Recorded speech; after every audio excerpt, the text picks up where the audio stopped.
L'amortissement comptable donc consiste à prendre en compte la dépréciation du bien, la perte de sa valeur, la dépréciation, au cours du temps. Il s'agit de biens immobilisés. Alors pour cela, on part du prix hors taxe du bien. Donc ici c'était 239 200 euros TTC, amortissable sur 5 ans.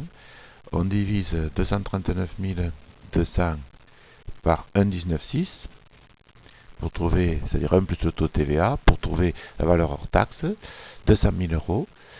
Ces 200 000 euros seront amortis sur 5 ans, puisque la valeur du bien est amortissable sur 5 ans. On divise 200 000 par 5, on trouve 200 000 que divise par 5, que divise 5, on trouve 40 000. C'est l'annuité complète. La première annuité est pro rata temporis, c'est-à-dire qu'on va tenir compte du temps d'utilisation du bien. Il a été acheté le 1er avril, donc du 1er avril au 31 décembre, il y a 9 mois d'utilisation. Donc la première année ne concerne que 9 mois, ça fait les 9 douzièmes de 40 000. On trouve 30 000 euros d'annuité pro rata temporis. La dernière annuité pro rata temporis sera égale à l'annuité complète, 40 000, moins la valeur de l'annuité pro rata temporis de la première, ça fait 10 000. 40 000 moins 30 000 égale 10 000. L'investisseur peut déduire cette somme chaque année de son résultat imposable. Dans son compte de résultat, il fait apparaître une charge calculée qui est la dotation aux amortissements. Et il peut le faire pendant 5 ans, c'est-à-dire toute la durée de vie du bien et toute sa durée d'amortissement. C'est donc un avantage fiscal, puisque ça lui permet de payer moins d'impôts. Ça fait baisser son bénéfice imposable. Le brut était donc hors taxe de 200 000. L'annuité, la première annuité, elle est pro rata temporis, elle est de 30 000. L'amortissement cumulé, c'est 30 000. Et la valeur comptable nette, c'est la différence entre le prix du brut moins l'amortissement de l'année. La deuxième année, le brut est toujours le même, puisque le brut correspond au prix d'achat du bien hors taxe. L'annuité, c'est une annuité complète, 40 000. L'amortissement cumulé, c'est la somme du premier et du deuxième amortissement. Et la valeur comptable nette, c'est égal à la valeur du brut moins l'amortissement cumulé. Le brut étant toujours le même, on peut recopier la valeur dans toutes les cellules jusqu'en 2012. L'annuité va être une annuité complète pendant 4 ans. On peut rajouter l'année 2013 où le brut est toujours de 200 000. Et la dernière annuité, c'est l'annuité pro rata temporis de la dernière année, 10 000. Donc, l'amortissement cumulé est égal à 70 000 plus 40 000, 110 000. La valeur comptable nette, c'est la différence.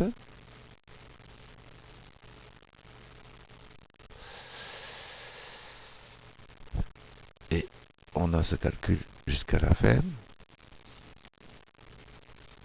On peut donc répéter dans les cellules la valeur comptable nette qui va diminuer de la valeur de l'amortissement. L'amortissement dégressif maintenant. C'est une technique qui consiste à appliquer un coefficient.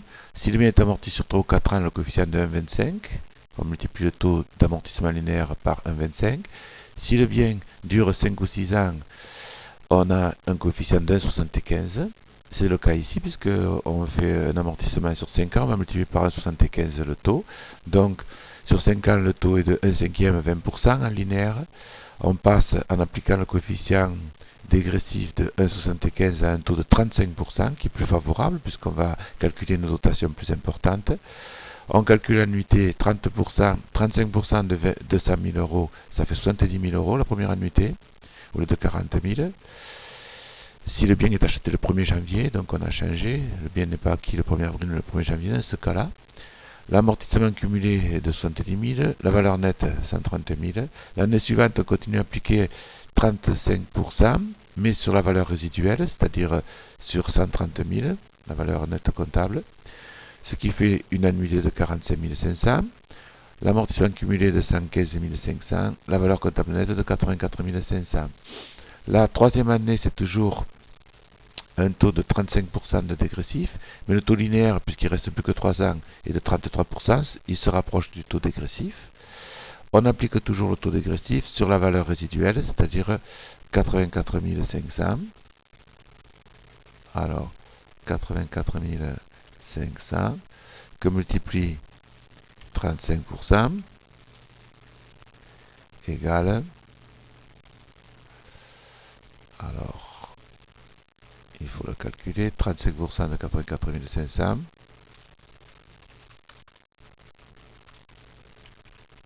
on trouve 29 575.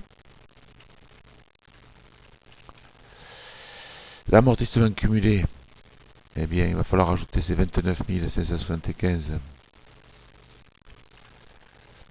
à ce qu'on avait trouvé précédemment. Ça fait 145 075. La valeur comptable nette sera égale à 200 000, c'est-à-dire le brut moins l'amortissement cumulé. 54 975. La quatrième année, on s'aperçoit que le taux linéaire, puisqu'il ne reste plus que de 2 ans, est de 50%, il est supérieur au taux dégressif. On va donc appliquer le taux linéaire. Le taux linéaire sur la valeur nette comptable, c'est-à-dire 54 925, que multiplie 50%. Alors, c'est plus facile ici, puisque c'est la moitié de 54 925, ça fera donc 27 462,5. 27 000, alors on va le calculer, plus 54 925 que divise 2, ça fait 27 462,5. Donc, on peut l'indiquer ici, 27 462,5. L'amortissement cumulé est égal au cumul précédent, plus ce qu'on vient de calculer. La valeur comptable nette, c'est toujours la différence entre le brut et le cumul. Et il reste plus que 27 462,5 à amortir la dernière année. Donc ça va être une annuité de 27 462,5 pour finir d'amortir le bien. L'amortissement cumulé est égal à cette annuité plus le cumul. Donc là, le bien est totalement amorti. Si on fait la différence entre le brut et le cumul des amortissements, on trouve 0. Donc pour calculer l'annuité, on prend toujours le taux dégressif tant qu'il est supérieur au taux linéaire. Donc, et quand le taux linéaire devient plus important que le taux dégressif, on passe au linéaire pour finir l'amortissement.